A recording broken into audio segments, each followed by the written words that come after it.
I was just sitting here talking with one of my friends that almost exactly a year ago, I was scheduled for total knee replacement of my left knee because of an accident that took place, and so it was almost unwalkable. I couldn't survive the way it was.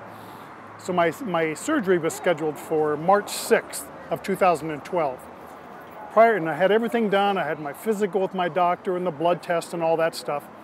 But prior to the surgery, I asked my doctor, I said, look, is it okay if I make a quick trip down to Lima, Peru? I've got some business I want to do or take care of down there. And he says, yeah, go ahead and do it. Just make sure you're all taped up and you've got your brace on. So I had my brace on and my leg was all taped up. And on a Saturday night, my translator down there came to me and said, Jeff, how would you like to come over to my church tonight? I'd like to bring you over there and have you see the service and meet everybody at our church, which I did. And it was a great service. It was all in Peruvian, which I don't understand, but it was a great service. And afterwards, the pastor came up to me and he said, Jeff, I understand you're going to have total knee replacement, kind of serious surgery on your knee. And I said, that's right. And he says, would you mind if myself and my elders prayed over your knee before you leave tonight? And I said, well, I'd appreciate it very much. I've never had that happen before, but I'd appreciate it.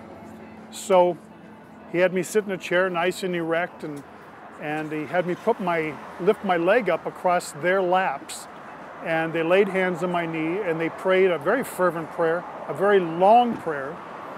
And afterwards, I don't know if it was from their hands or from what, but I felt a warm sensation across that whole area of my leg and my knee.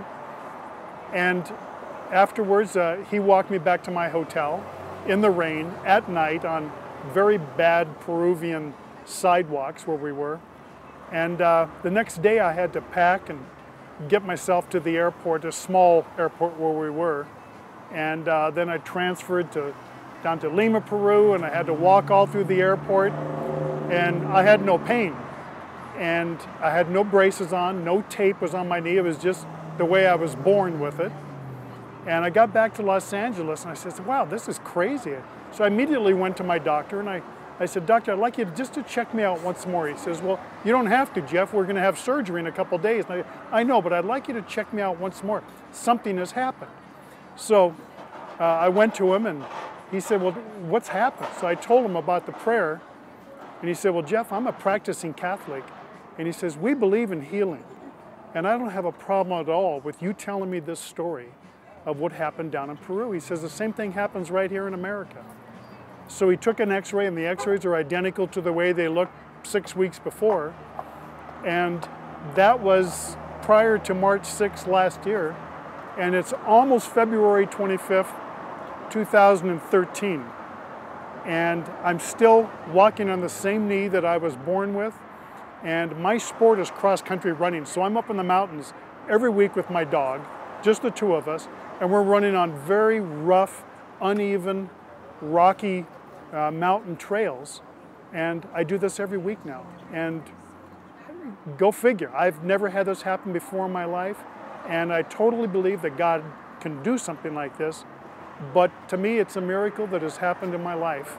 And I'm just so grateful to God for the fact I can walk around now and knowing that the knee is not the way it's supposed to be, but I have no pain and it feels just fine, and I can still go out and run all that I want.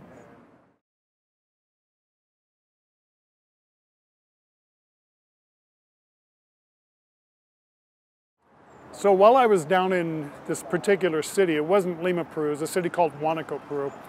I was down there helping to plant a new church in a very nasty gang neighborhood. When we went there was literally blood on the sidewalk from the night before for a lot of the violence that took place down there.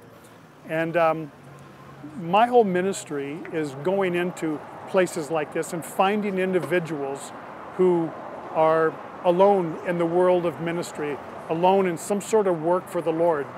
And I can go in there now with a new type of confidence and tell them that through your faithfulness, through your obedience, that God can work miracles in your life. I would encourage anybody to check your spiritual life. I'm not saying that I'm some sort of a super spiritual person, But I was being faithful when I was down there. I know that. I'm not, and really, I'm not bragging or anything, but I was being faithful when I was down there. I was using my own money. I was blessing a brand spanking new church that we just started up.